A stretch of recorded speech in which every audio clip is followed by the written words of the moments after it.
Bapak Ibu Saudara yang dikasihi Tuhan, pada saat tadi saya sedang melakukan pangkas rambut, dan inilah video yang saya tampilkan dari hasil rekaman, bahwa pada waktu saya melakukan pangkas, saya merenungkan bagaimana saat Anda sedang memangkas rambut, tukang pemangkas yang memangkas dengan cara profesional, dan bagaimana perasaanmu, hikmahnya atau pelajaran apa yang kita petik. Tapi juga kalau ditinjau dengan kebenaran firman Tuhan, ada begitu banyak referensi ayat-ayat firman Allah yang saya bisa dapatkan dari aplikasi kehidupan kita sebagai gereja Tuhan, orang percaya. Nah, inilah dia saya waktu memangkas rambut di tangan tukang pangkas yang profesional. Ada rasa percaya, rasa nyaman, karena tahu bahwa hasilnya akan good, memuaskan.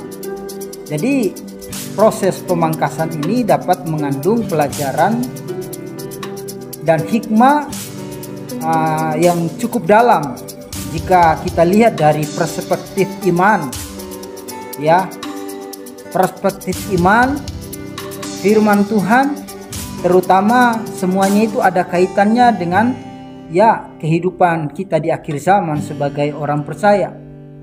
Yang saya dapat petik di sini adalah perasaan dan suatu pelajaran yang dapat dipetik, perasaan saat dipangkas rambut. Jadi yang pertama, dalam proses pemangkasan rambut, saya melihat bahwa saya menyerahkan kepala saya kepada tukang pangkas, ya. Jadi kita tidak bisa melihat apa yang sedang dia lakukan, hanya melalui cermin saya lihat begitu. Tetapi kita percaya pada keterampilannya, pada profesionalnya.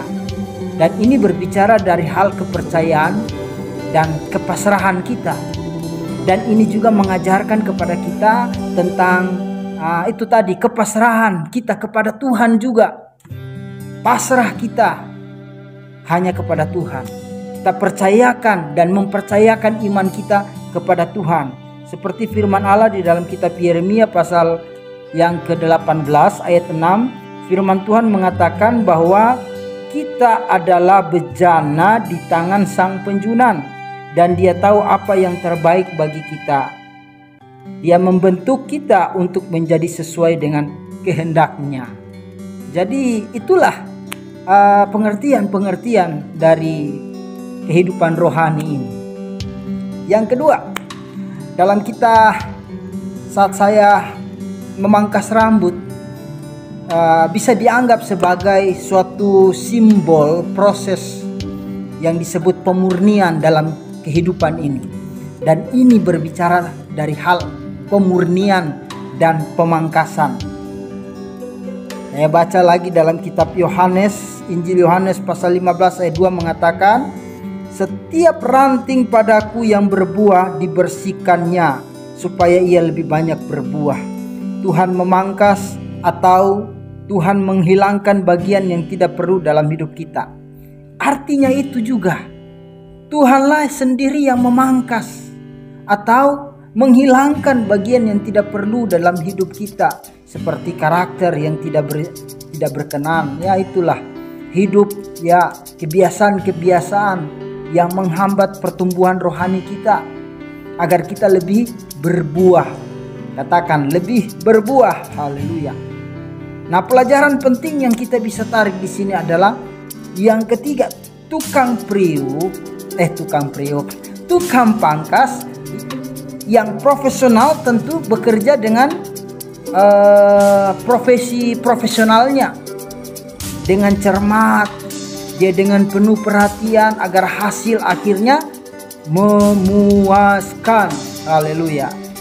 Jadi ini juga berbicara dari hal ketekunan dan ketelitian. Dan ini mengingatkan kita akan cara Tuhan bekerja dalam hidup kita dengan teliti, dengan penuh kasih, membentuk karakter kita dengan ketekunan. Jadi di akhir zaman ini kita dipanggil untuk tekun dalam menghadapi berbagai proses pembentukan. Percaya dengan segenap hati bahwa semua itu adalah bagian dari rencana Tuhan. Jadi setelah kita dipangkas, hal poin yang keempat,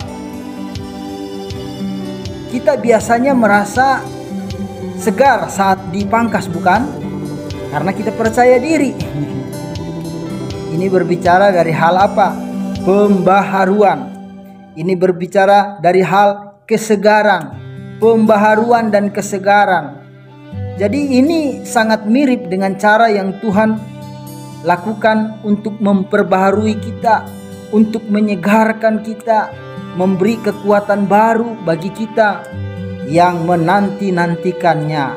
Bukankah kitab Yesaya pasal 40 dalam ayat 31, orang-orang yang menantikan Tuhan, dia mendapat kekuatan baru, bagaikan raja wali, ya. Dalam terjemahan lama dikatakan di sana bagaikan burung nazar yang naik terbang tinggi dengan kepakan sayapnya. Jadi di akhir zaman ini penting untuk selalu kita diperbaharui dalam iman, kita diperbaharui dan tetap kuat menghadapi tantangan. Maka kita tahu, saya catat ayat-ayat referensi di sini, ayat-ayat yang relevan untuk kita adalah Yeremia 18 ayat 6, bunyinya, sesungguhnya seperti tanah liat di tangan tukang periuk, demikianlah kamu di tanganku, hai kaum Israel. Ayat ini menggambarkan bahwa kita adalah bejana di tangan Tuhan, seperti tukang pangkas tadi yang sangat ahli. Tuhan membentuk kita dengan penuh keahlian dan kasih luar biasa. Ayat selanjutnya di dalam Yohanes pasal 15 ayat 2, setiap ranting padaku yang tidak berbuah dipotongnya, dan setiap ranting yang berbuah dibersihkannya supaya ia lebih banyak berbuah. Pemangkasan ini menggambarkan bahwa Tuhan akan membersihkan hal-hal yang tidak diperlukan dalam hidup kita, ya. Agar apa? Agar kita semakin berbuah bagi Tuhan, guna hormat kemuliaan akan nama Tuhan, ya. Ayat relevan selanjutnya Amsal pasal 3 ayat 5. Saya baca ayat 3 pasal 3 Amsal pasal 3 ayat 5 sampai 6. Ya, percayalah kepada Tuhan dengan segenap hatimu dan janganlah bersandar pada pengertianmu sendiri. Akuilah Dia dalam segala lakumu, maka Ia akan meluruskan jalanmu. Haleluya. Jadi seperti itulah kita mempercayai kepala kita kepada tukang pangkas. Maka ayat ini tadi dalam firman Allah Amsal dikatakan, ini mengajarkan kita untuk kita mempercayai Tuhan dalam hidup kita tanpa bergantung pada pemahaman diri sendiri, ya. Jadi makanya ayat tadi yang saya baca diibaratkan seperti burung raja wali, orang yang menanti-nantikan Tuhan, dia mendapat kekuatan baru, ya. Ayat ini mengingatkan bahwa kita sebagai orang percaya, Tuhan sedang memperbaharui iman kita supaya kita kuat dan pembaruan dan kesegaran setelah kita dipangkas. Luar biasa. Maka mari kita renungkan bahwa aplikasi kehidupan hidup kita, gereja Tuhan di akhir zaman, kita perlu berserah pada proses Tuhan, tangan Tuhan, ya. Kehidupan di akhir zaman penuh dengan tantangan. Kehidupan di akhir zaman perlu pada proses pembentukan. Ya, apakah kita mau berjalan sendiri? Kita percayakan kepada tangan Tuhan. Saat kita angkat tangan, Tuhan turun tangan. Seperti kita berserah pada tukang pangkas, kita diajar untuk mempercayai Tuhan yang sudah memberikan kekuatan kepada kita. Bahwa Tuhan sedang bekerja membentuk kita, meskipun melalui situasi yang sulit. Hari Minggu kemarin saya berbicara tentang multiplikasi iman daripada Yusuf mengalami berkat pelipat gandaan. Ya, dia sabar mengalami semuanya. Dia mengalami pemurnian di dalam kasih. Begitu juga pemrosesan pemangkasan mengajarkan kepada kita untuk rela dipisahkan dari hal-hal yang merugikan hubungan kita dengan Tuhan. Maka gereja dan orang percaya, pribadi lepas pribadi, perlu kita mempertahankan kasih yang murni sehingga kita bisa menjadi pribadi-pribadi yang menjadi bercahaya di dalam kegelapan dunia ini. Menjadi pribadi yang sederhana tetapi bisa berbuah lebih banyak. Haleluya. Ini juga berbicara tentang pemangkasan, menghilangkan bagian-bagian yang tidak perlu. Yang saya katakan Tuhan sementara mengkikis. Tuhan sedang mengeluarkan cara-cara karakter yang tidak berkenan itu. Relakah, maukah kita dijamah oleh tangan Tuhan, supaya Tuhan yang mengikiskan semua karakter-karakter kita yang tidak berkenan. Minta Tuhan yang perbaharui. Tetapkanlah diperbarui di dalam iman. Di tengah dunia yang penuh kasihnya semakin dingin, kasih akan semakin tawar. Tetapi kita orang percaya harus terus diperbaharui ya dalam hubungan kita dengan Tuhan, agar tetap kuat dalam segala sesuatu. Ya, dengan tetap beriman, percaya, kita siap menghadapi di akhir dari akhir zaman ini, tetap menghadirkan citra Kristus, menjadi saksi Kristus.